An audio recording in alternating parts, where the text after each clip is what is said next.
स्वागत है आपका आपके अपने चैनल स्ट्रेटेजिक एजुकेशन में। ये रीऑर्डरिंग का पार्ट 2 है और आज हम लोग केवल क्वेश्चन करेंगे, क्योंकि पिछले वीडियो में हमने सेंटेंस के स्ट्रक्चर को कवर किया था, जिससे कि रीऑर्डर करते समय हमको सहायता मिले, हम अच्छे से किसी भी सेंटेंस को रीऑर्डर कर सके। किसी भी सेंटेंस को रीऑर्डर करने के लिए सबसे इम्पॉर्टेंट यह होता है कि हम सभी टाइप्स के सेंटेंस के स्ट्रक्चर जानते हों, साथ ही हम उस सेंटेंस को पढ़ के उसका एक सेंस निकाल सके, जिससे कि हमारे दिमाग में पहले ही बैठ जाएगा कि किस वर्ड को कहाँ पे हमें यूज़ करना है और इसका स्ट्रक्चर किस तरीके से बनेगा। और इसमें सबसे इम्पॉर्टेंट होता है हमारा सब्जेक्ट खोजना। सब्जेक्ट हम ढूंढ सकते हैं वर्ब की सहायता से। जो सेंटेंस में काम हो रहा है वो एक्शन कौन कर रहा है, जो वो एक्शन कर रहा है वही हमारा सब्जेक्ट हो जाता है। या फिर हम इस तरीके से भी कर सकते हैं कि सेंटेंस में जिसके बारे में बात कही गई हो, अर्थात जो कोई काम कर रहा हो अथवा उसके बारे में कोई बात कही गई हो, तो वही हमारा सब्जेक्ट होता है। जैसे वह जाता है, काम क्या हो रहा है, जाने का काम हो रहा है, तो कौन जाता है, वह जाता है। इसमें वह जो शब्द है वही हमारा सब्जेक्ट है।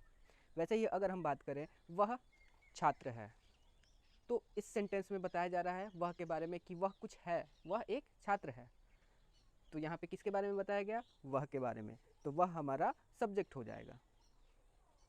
बस इसी तरीके से बड़े बड़े सेंटेंस भी हम आसानी के साथ रीअरेंज कर सकते हैं या रीऑर्डर कर सकते हैं। तो आगे बढ़ते हैं हम अपने पहले क्वेश्चन की तरफ, जो कि 2017 में आया है। पहला सेंटेंस है हमारा, the morning good too early it is get up in. इतने सारे वर्ड्स हैं, हम किस वर्ड को पहले लाएंगे? तो पहली बात, हमारा सब्जेक्ट कोई नाउन हो सकता है, प्रोनाउन हो सकता है, इन्फिनेटिव हो सकता है, जिरंड हो सकता है, या फिर कोई फ्रेज या क्लॉज भी हो सकता है। अब हम यहाँ पे देख रहे हैं कि यहाँ पे इस सेंटेंस का सेंस आ रहा है कि सुबह में जल्दी उठना अच्छा होता है। सुबह में जल्दी उठना अच्छा होता है। देखिए ये सेंस कैसे आ रहा है, यहाँ पे मॉर्निंग दिया है यानी सुबह की बात हुई है, गुड दिया है यानी अच्छा होने की बात की गई है, अर्ली यानी जल्दी, और फिर गेटअप है यानी उठने की बात की गई है। तो एक सेंस बन रहा है ना कि सुबह उठना अच्छा होता है। तो हम उसी प्रकार से अब इसको रीअरेंज करेंगे। तो पहले हम देखते हैं कि इसका सब्जेक्ट क्या हो सकता है।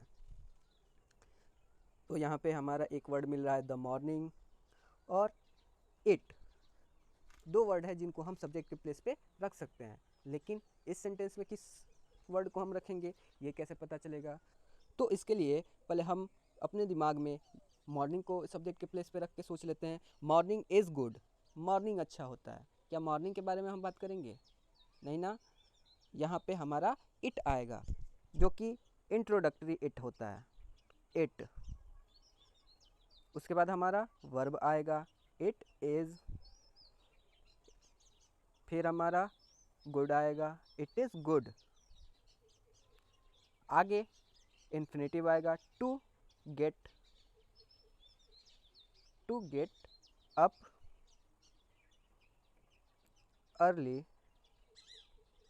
इन द मॉर्निंग। तो इस प्रकार से हम देख सकते हैं कि हमारा सेंटेंस बन गया, it is good to get up early in the morning. अब हम चलते हैं अपने नेक्स्ट क्वेश्चन की तरफ। हमारा नेक्स्ट क्वेश्चन है, I on foot village go his to. ये सभी क्वेश्चन पिछले सालों में आए हुए क्वेश्चन हैं, जो कि बहुत ही इम्पॉर्टेंट है और इसी तरह के क्वेश्चन आपके एग्ज़ाम में आएंगे। तो यहाँ से प्रैक्टिस करने पे बहुत ही चांस है कि एक सेंटेंस आपका एग्ज़ाम में यहीं से मिल जाए, या फिर हो सकता है ऐसा ही कोई नया सेंटेंस बना के दे दिया जाए। तो आप ज़रूर से ज़रूर प्रैक्टिस करें, और प्रैक्टिस करने के लिए जब मैं कोई क्वेश्चन बता रहा हूँ तो उसको वहीं पे पॉज कर लीजिए। मेरे बताने से पहले क्वेश्चन को पॉज करिए और फिर जब मैं उसको सॉल्व करा दूं तो अपने आंसर को उससे मैच कराइए।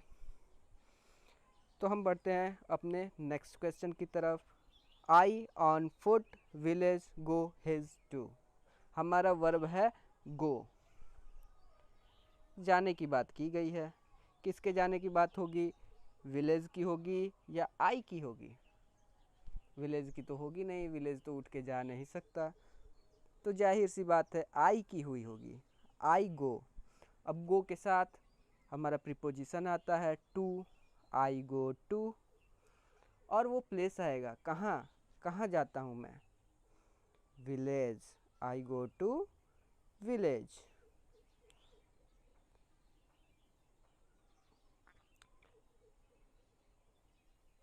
आई गो टू विलेज। और जब मैं विलेज जाता हूँ तो कैसे जाता हूँ, इसमें ये भी दे दिया गया है। तो हम कैसे लगा के क्वेश्चन करेंगे? तो आंसर आएगा ऑन फुट, कि मैं पैदल ही विलेज जाता हूँ। तो हम ऑन फुट को लगा देंगे लास्ट में। तो हमने पहले सब्जेक्ट ढूंढा आई, गो, मैं जाता हूँ, कहाँ जाता हूँ? To village. फिर हम क्वेश्चन करेंगे कैसे जाता हूँ, तो आ जाएगा ऑन फुट, कि मैं पैदल जाता हूँ। तो बहुत ही सिंपल था ये क्वेश्चन और उम्मीद है आप सबका भी सही हुआ होगा। अगर आपका भी सही हुआ तो यस टाइप करिए। और लास्ट में, इस सेशन के लास्ट में अपना स्कोर लिखना न भूलिए। कितना क्वेश्चन आप लोगों का सही हुआ और कितना गलत हुआ। क्या सभी क्वेश्चन सही हुए आपके? अब बढ़ते हैं हम अपने नेक्स्ट क्वेश्चन पे, जो कि है been for they travelling have 2 days। अब रीअरेंज करने में या रीऑर्डर करने में एक और भी चीज़ बहुत ही इम्पोर्टेंट होता है, वो होता है हमारा टेंस का नॉलेज। इस सेंटेंस को हम देखेंगे तो हमें पहले ही समझ में आ जाएगा कि ये tense present perfect continuous tense है, क्योंकि यहाँ पे हैव लगा है, बीन लगा है और वर्ब में आईएनजी लगा है। साथ ही फॉर का यूज़ हुआ है और समय भी दिया गया है। इतना अगर आपको समझ में आ गया तो ये सेंटेंस बहुत ही आसानी के साथ आप रीअरेंज कर लेंगे। तो पहले हमारा सब्जेक्ट क्या हो जाएगा? ट्रेवल की बात हो रही है तो कौन ट्रेवल करेगा? वे लोग करेंगे। और उसी के अकॉर्डिंग हमारा वर्ब भी है, हेल्पिंग वर्ब हैव। तो पहले हो जाएगा हमारा दे, फिर हो जाएगा हैव, दे हैव बीन। यही स्ट्रक्चर होता है ना प्रेजेंट परफेक्ट टेंस का।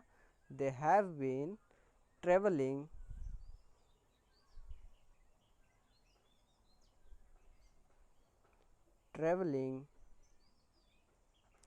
अब आता है हमारा फॉर या सिंस, और लास्ट में हम अपना डेज लगा देंगे। तो इतना सिंपल होता है आपका रीऑर्डर करना। थोड़ा सा सोच के आप करें तो बहुत ही आसानी के साथ रीऑर्डर आप कर सकते हैं। बस वहाँ पे प्रेशर में नहीं आना है और जल्दीबाजी में कुछ नहीं करना है।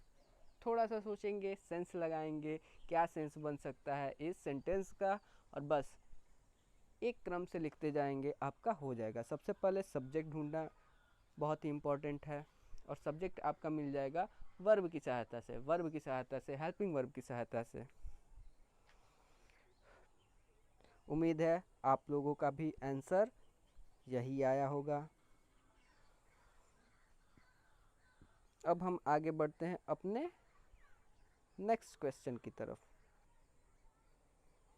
हमारा नेक्स्ट क्वेश्चन है Monday to Saturday from out on a tour was he. यहाँ पे भी देखने में हमें ये समझ में आ जा रहा है कि ही हमारा सब्जेक्ट है, क्योंकि और भी कोई वर्ड सब्जेक्ट के लायक है ही नहीं। संडे है, मंडे है, लेकिन वो तो टूर पे जा नहीं सकते। तो हमारा ही सब्जेक्ट हो जाएगा। तो हम पहले लिखेंगे ही, उसके बाद मेन वर्ब हमारा वाज है, he was.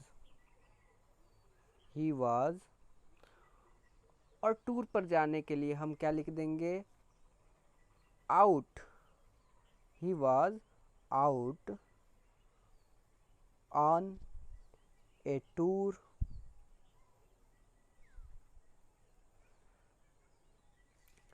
He was out on a tour.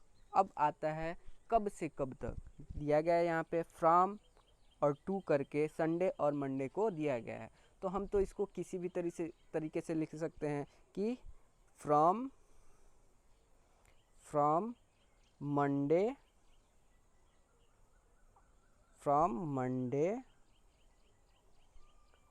To Sunday, या फिर हम इसको फ्रॉम संडे टू मंडे भी कर सकते हैं। कोई भी दिक्कत वाली बात नहीं है।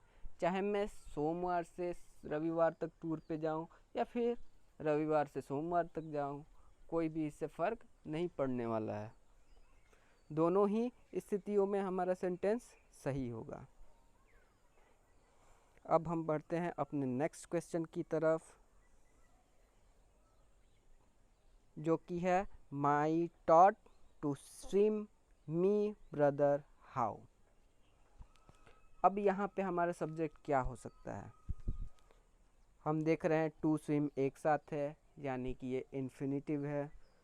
फिर टॉट दिया गया है एक वर्ब हमारा टू स्विम है जिसके साथ टू लगा दिया गया है, तो ये तो इन्फिनिटिव हो गया। और एक बचता है हमारा टॉट, टीच का सेकंड फॉर्म। टीच मतलब होता है सिखाना या पढ़ाना। तो हमारा मेन वर्ब टॉट ही है। अब टॉट के अकॉर्डिंग हमारा सब्जेक्ट क्या हो सकता है, मी हो सकता है, नहीं हो सकता है। तो क्या होगा, ब्रदर होगा। अब हम देख रहे हैं एक और वर्ड यहाँ पे है माई, एक वर्ड और भी है जो कि है माई। अब माई के लिए और कोई भी तो नाउन है नहीं जिसके पहले हम माई लगा सके, तो क्या बचता है, ब्रदर बचता है। तो हम स्टार्ट करेंगे माई से, माई ब्रदर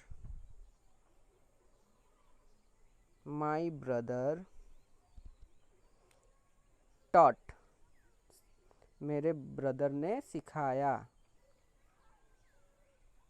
किसको सिखाया, किसी को तो सिखाया होगा। तो हमारा ऑब्जेक्ट भी ज़रूरी है।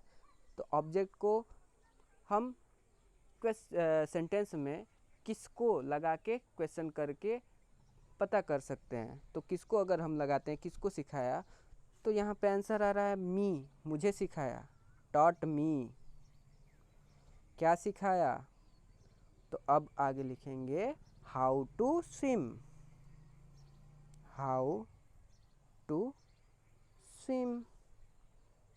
बहुत ही आसान था ये भी। क्या आप लोगों का सही हुआ? अभी तक आप लोगों का कितना स्कोर रहा, ये भी बताना न भूलिएगा। अब बढ़ते हैं हम अपने नेक्स्ट क्वेश्चन पे, जो कि है him it give please to something. Him it give please to something. अब हम यहाँ पे देख रहे हैं कि हिम एक आ रहा है और एक समथिंग आ रहा है, लेकिन दोनों में से किसी को भी हम यहाँ पे सब्जेक्ट की जगह पे नहीं रख सकते हैं, क्योंकि हमारा जो वर्ब है वो है गिव और यहाँ पे लगा है प्लीज़। तो ये दोनों वर्ड को देख के हमारे दिमाग में पहली बात ये जाती है कि कहीं ये इम्परेटिव सेंटेंस तो नहीं है ना। ऐसा भी तो हो सकता है कि असर्टिव या इंट्रोगेटिव सेंटेंस ना दे के इम्परेटिव सेंटेंस दे दे। तो अगर इम्परेटिव सेंटेंस देता है तो वो सजेशन, ऑर्डर, रिक्वेस्ट यही सब दिखाते हैं। तो हम देख रहे हैं यहाँ पे प्लीज़ दिया गया है और प्लीज़ हमारा रिक्वेस्ट करने के लिए एक वर्ड होता है। तो यहाँ पे तो निश्चित है कि ये इम्परेटिव सेंटेंस है। अब इम्परेटिव सेंटेंस है तो इम्परेटिव सेंटेंस की शुरुआत जनरली वर्ब से होती है। हालांकि प्लीज़ दिया गया है तो हम प्लीज़ को पहले भी लिख सकते हैं और अंत में भी लिख सकते हैं। तो हमारा हो जाएगा please, please give him. Give के बाद हिम आएगा क्योंकि किसी को तो देना है तो उसे देना है। प्लीज़ गिव हिम, कृपया उसे दीजिए। क्या देना है? Something, something.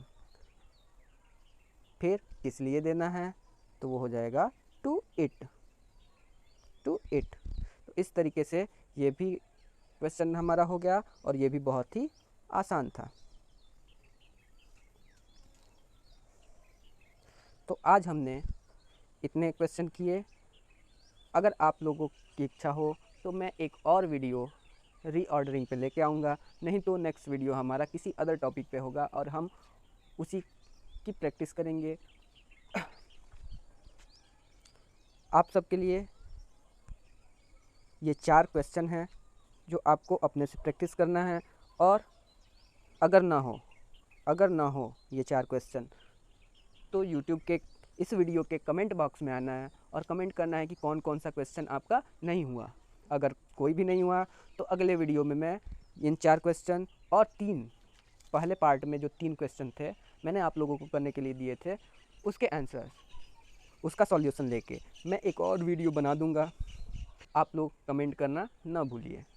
और कोई हो आपके परिचय में, आपके जानने पहचानने में, तो इस वीडियो को शेयर करना ना भूलिए।